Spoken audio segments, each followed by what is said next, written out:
Hi, healthy buddies. Welcome back to the channel. If you're new, my name is Andy. And I know this video, I'm probably going to hurt so many people's feelings. But that's okay because also my feelings, me just making this video, I'm hurting my feelings. I'm hurting my feelings. Okay? So we're gonna hurt we're gonna be okay, okay. So in today's video I'm going to be talking to you guys about the negative impact, the negative effects of caffeine on your health. Okay, so if you are interested in learning more about negative effects of caffeine in your health, then keep on watching till the end. People drink coffee to keep them alert, right? Because it has caffeine in it, and caffeine makes you chirpy. It makes people like feel like, ooh, I'm awake, I'm up. So when someone is tired, when they're fatigued, they drink caffeine to wake them up. If they are sleepy, feeling sluggish, they drink caffeine to keep them up. um, Caffeine is known to increase brain activity. That's why you're always jumping when you drink caffeine. It gives a little boost to the nervous system. It elevates people's mood. It increases metabolism. It improves alertness and concentration. So that's why sometimes when some people drink caffeine, when some people drink coffee, it actually makes them poop, like go to the bathroom because it increases your metabolism. It speeds it up, you know I'm not gonna say anything, but yep. So that is why sometimes most people drink caffeine. But while these effects, right, are making you feel good at that moment, making you feel like you're up, you can stay for hours, you can complete your projects, you can do what you gotta do, there's the other side of that caffeine, all right, of that impact of that caffeine in your body. And that other side includes restlessness, right? Caffeine can make you restless. It can make you shaky, dizzy, difficulty sleeping, dehydration. It can cause anxiety, depression. We just talked about anxiety and the foods that can help you with anxiety. So if you haven't watched that video, I'm going to link it up or in down below for you to check that video out. We talked about anxiety and we talked a little bit about the effects of caffeine on anxiety, okay? It can make your GI tract upset or digestive system upset. It can cause headache, fast heart rate, high blood pressure, and tremors, right? That's why sometimes when people come to me and they say, oh, I'm having trouble sleeping, I can't sleep, I'm having headaches all through the day. There are certain things that I talk about and try to eliminate what could possibly be causing these issues. So, for example, how many hours a night do you sleep, right? When you have headaches during the day, how much water do you drink? How much caffeine, right? How many cups of coffee do you drink a day? I had this particular person that I was talking to, and they're like, oh, I drink about 3 or 4 cups of coffee a day. Okay, what time do you drink your last coffee? Usually I have my last cup of coffee around 6, 7 o'clock. Okay, so tell me why you like why do you think you can't sleep?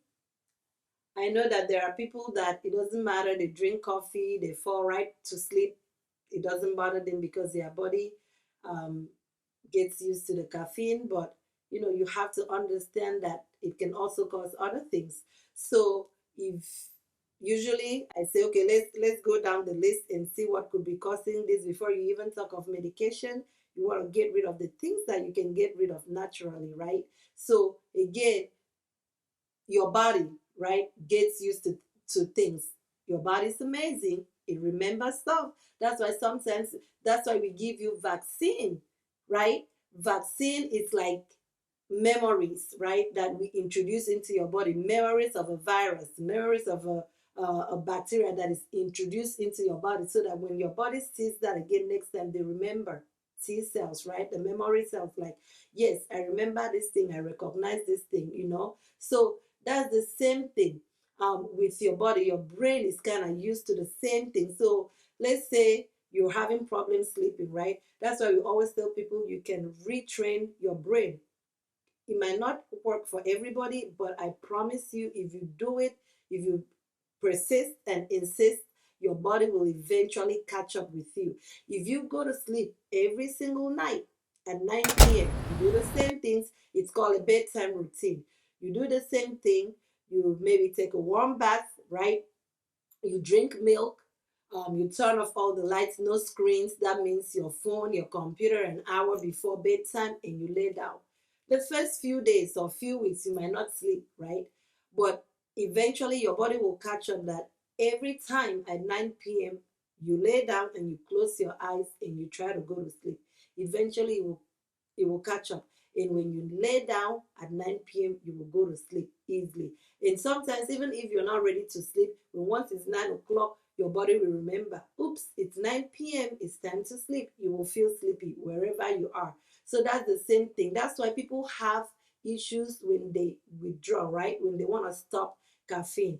There are withdrawal symptoms because your body is used to, I get this thing, like every day at 10 p.m., and all of a sudden, or 10 a.m., I'm not getting it. What's going on? You start feeling shaky, you start sweating, start having headaches. I literally know people that when they don't have caffeine at a certain time, they start getting headaches. Those are the withdrawal symptoms of caffeine.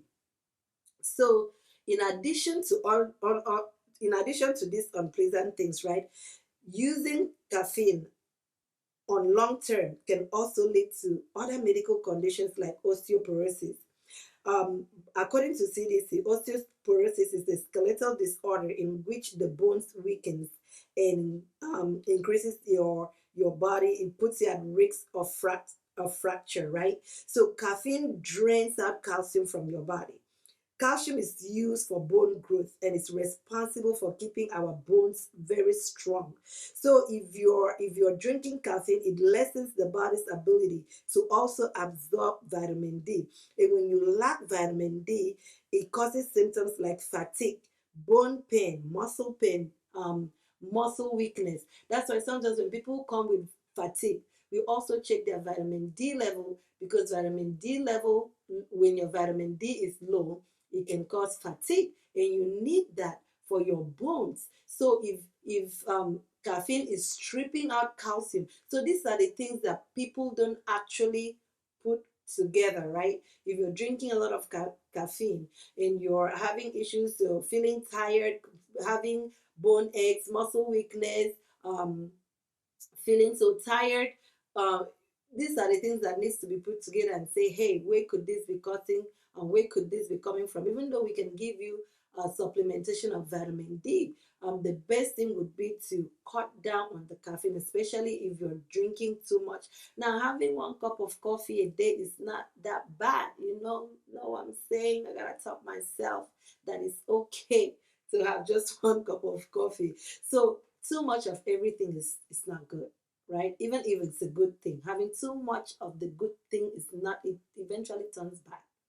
All right, so make sure that if you're drinking caffeine, I'm not saying completely turn, like, reduce it, replace that cup of caffeine with water. I know, oh, I hurt your feelings. mm, mm, mm. I just told you to increase your water intake. Absolutely, I did.